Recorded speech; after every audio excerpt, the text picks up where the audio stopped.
Hi, this is Leah with Handwoven by Leah.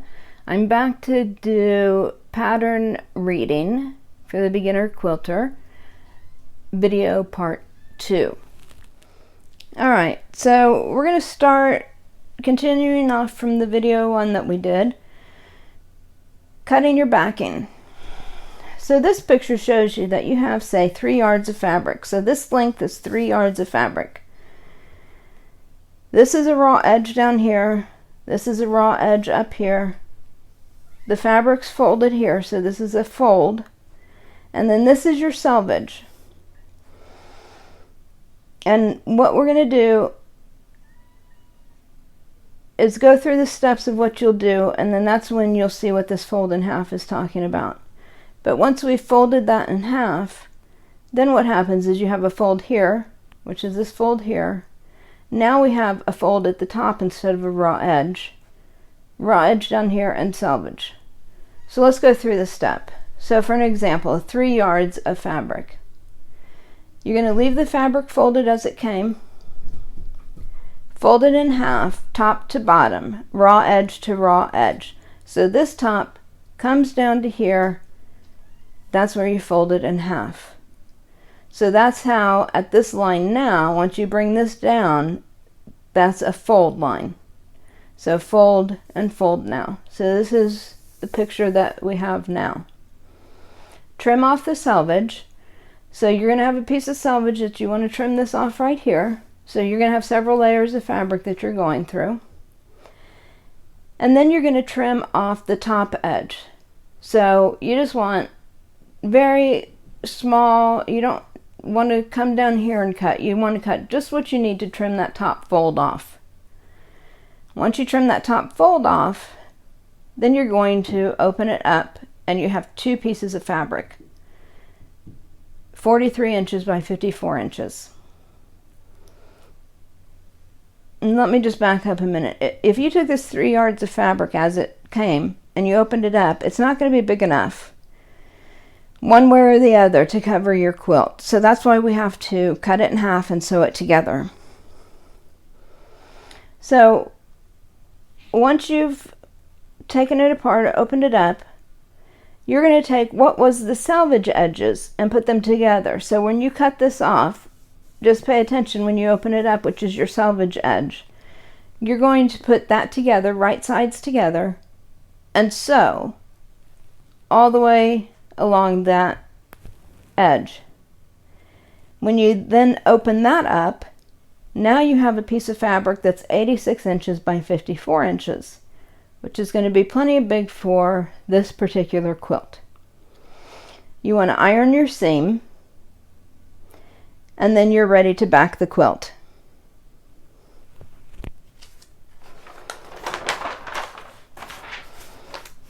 All right, the next thing we're going to talk about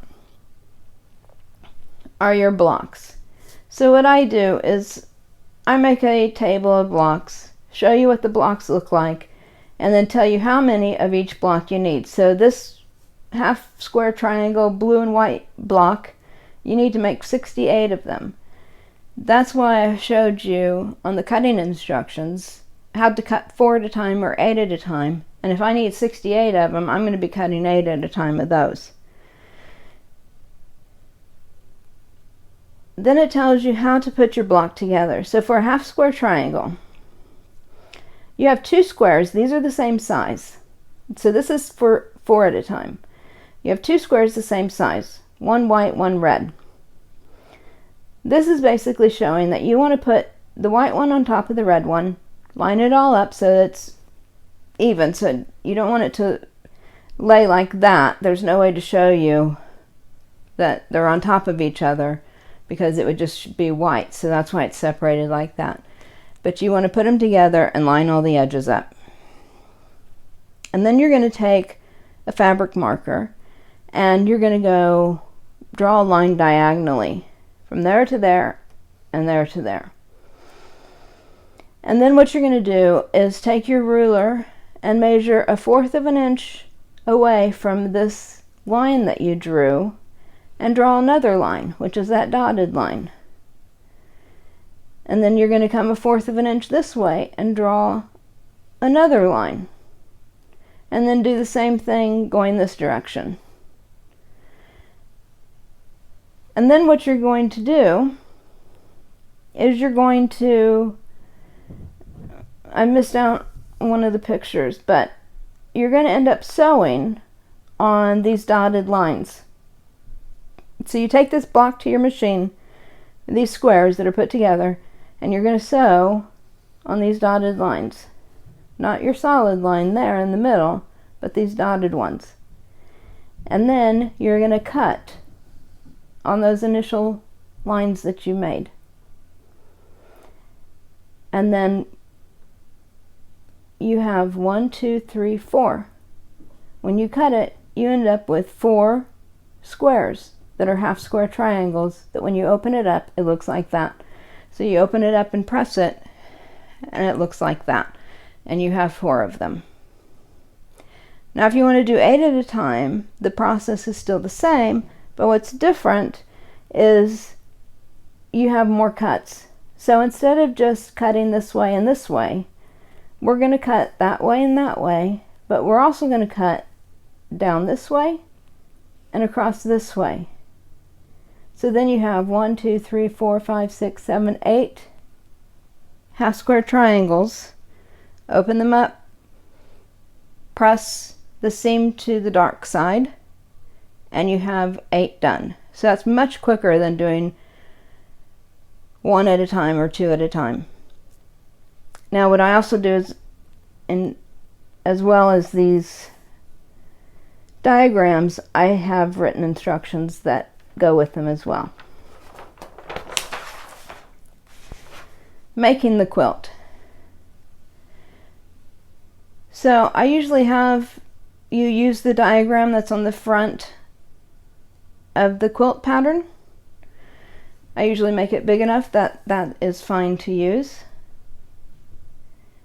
And what you want to do is lay out all your blocks ahead of time. You're not going to do any sewing yet. You're going to lay them out on the floor or on a table, whatever's big enough for you. But you want to lay them out so you have the whole quilt laid out, so that you have each block turned the direction that you need, and you're ready to sew rows together. So once you lay it out, what I do is label the rows 1, 2, 3, 4, 5, 6, and so forth. And then I'll pick them up, like say this is my first block. I'll pick this up, set it on top of here. I'll pick those 2 up and set it on top of there. Pick those 3 up and set it on top of there. And I just do that all the way along. So my sticky note that has a number 1 on it is at the top of the pile. And keep these going the direction that you need. So just pick them up and set it down. Pick them up and set it down. And then when you go to sew them together, they're already in the direction that they need to be, as long as you haven't turned one of them. So you sew the blocks together, then you sew your rows together, and then you square up your top. That's making the quilt. So typically you're going to have your blocks running horizontally. So you sew these blocks together. Row 2, sew these blocks together. Row 3, sew these blocks together, and so forth. And then once you have all those rows sewn together, then what you're going to do is take row 1 and row 2, and you're going to line up your seams, and you're going to sew them together,